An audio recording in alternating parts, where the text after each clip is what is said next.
Добре дошли в България! Аз съм Слави и в следващите минути ще бъда ваш домакин. Предстои ни вълнуващо пътуване. България е привлекателна за почивка и гостуване през всички сезони на годината, заради красивата й природа, благоприятния климат, удивителното културно наследство и фолклор. Каним ви на една разходка.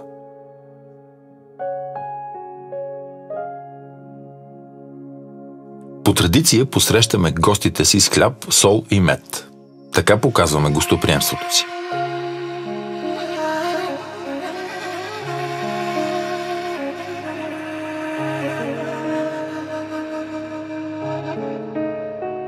На здраве! Точно така. Обикновено на здраве е сред първите думи, които гостите научават на български, след добър ден и благодаря. Националното българско питие се нарича ракия и се прави най-вече от грозде.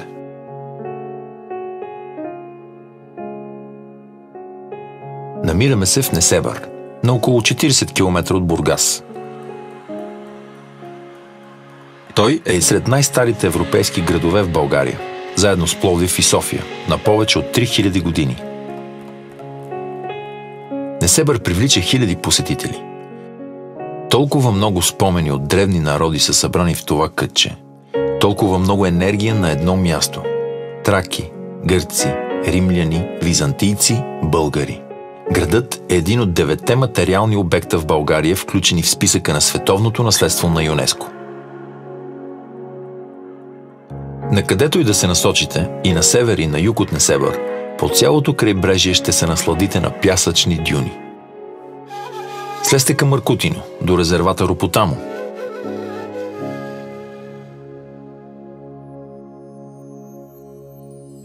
Ако обичате да се гмуркате, в Черно море, особено около нос Калиакра и Камен бряг, има стотици потънали кораби и съкровища.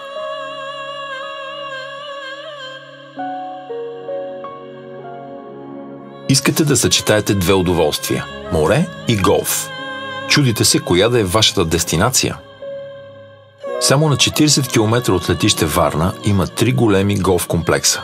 Общо над 200 декара площ с професионално обслужване и магазини.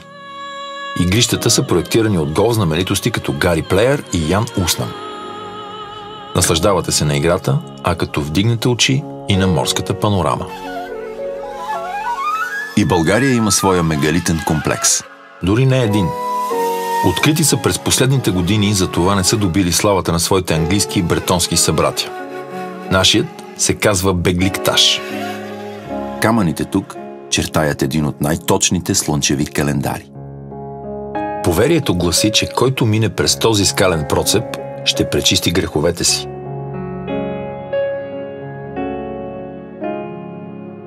В края на лятото, близо до село Жеравна, се провежда фестивал на народната носия.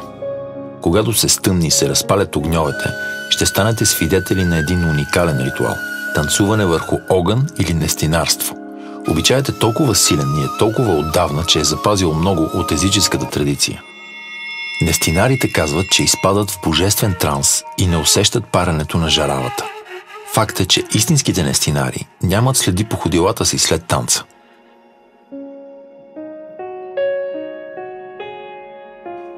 Намираме се в Родопите. Само преди 15 години никой не подозираше значението на това място. Мислеха го за средновековна крепост. Това е древният комплекс Перперикон.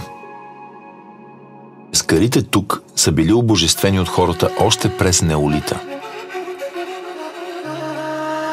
Още едно красиво място в източните Родопи. Мостът, който наричат Дяволския, е на повече от 500 години. Любопитно е защо са го нарекли Дяволски. Отражението на 3 му свода във водата оформя главата на дявол.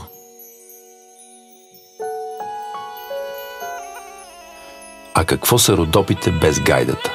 Един от традиционните български инструменти. Гайдата, която може да докосне сърцето ви. Слушайте.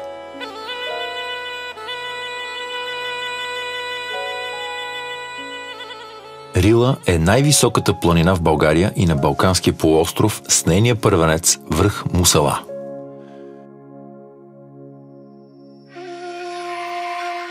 Рила и Пирин омагьосват със своите ледникови езера.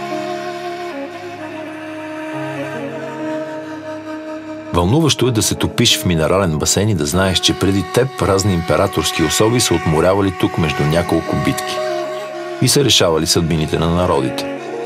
Вие не искате ли да се почувствате на тяхно място? Това е Хисаря, един от най-известните спа-курорти на България. И наистина се чувствам като император. Само тук са открити 22 различни по състав вида води.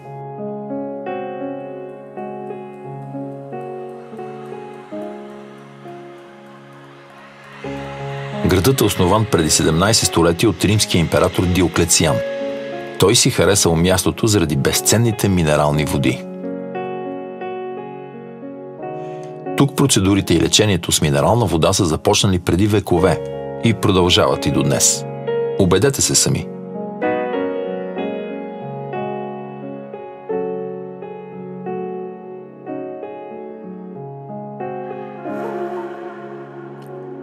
Киселото мляко и бялото саламурено сирене са наша национална идентичност. Доказано е, че киселото мляко е много полезно за човешкия организъм. Българското кисело мляко е причина за многото дълголетници у нас, особено в Родопите.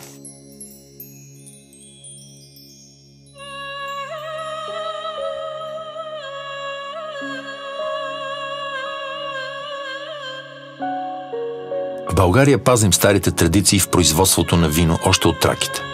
Не случайно те са почитали Дионис, богът на виното. Първа спирка от винения ни маршрут е избата край село Старосел. Тук е най-големият открит досега тракийски царски комплекс. Траките вярвали в задгробния живот и затова погребвали своите с много дарове и предмети, които да им служат след смъртта. Мадърският конник е единственият скален релеф в Европа от ранното средновековие. Аналог на Мадърския конник има открит само в Персия. В пещерата до барелефа е имало тракийско светилище, а в наши дни тук се изнасят концерти. Столицата София при римляните е носила името Сердика.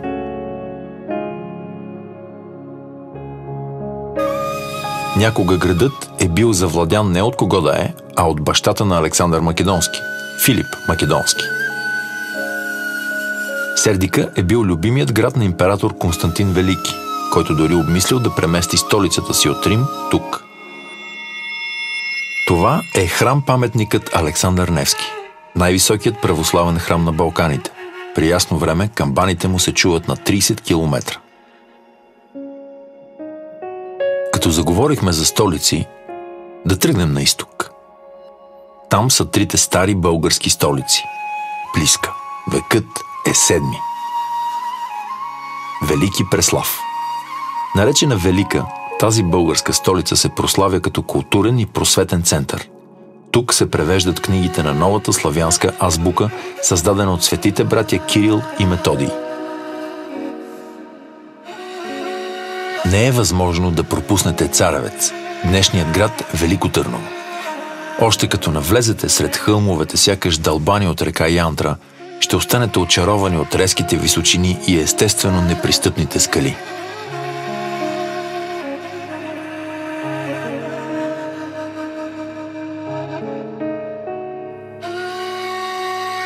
Посетете ни лятото, заповядайте и през зимата.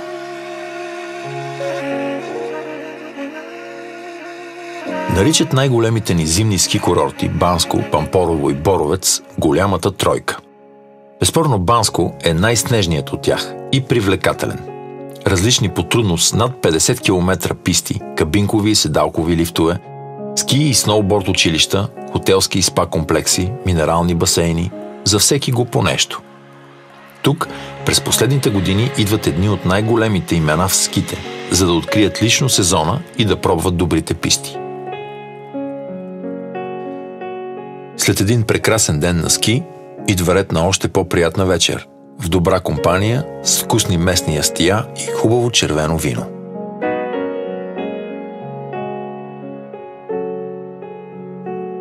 Уморени ли сте? Приятно уморени? Така е. Където и да отидете в България, от която и страна на Балкана и по високите й планини, ще ви изненадат. Наред с условията за спорт, почивка и развлечение, и природни красоти, и древни руини, и запазени живи обичаи.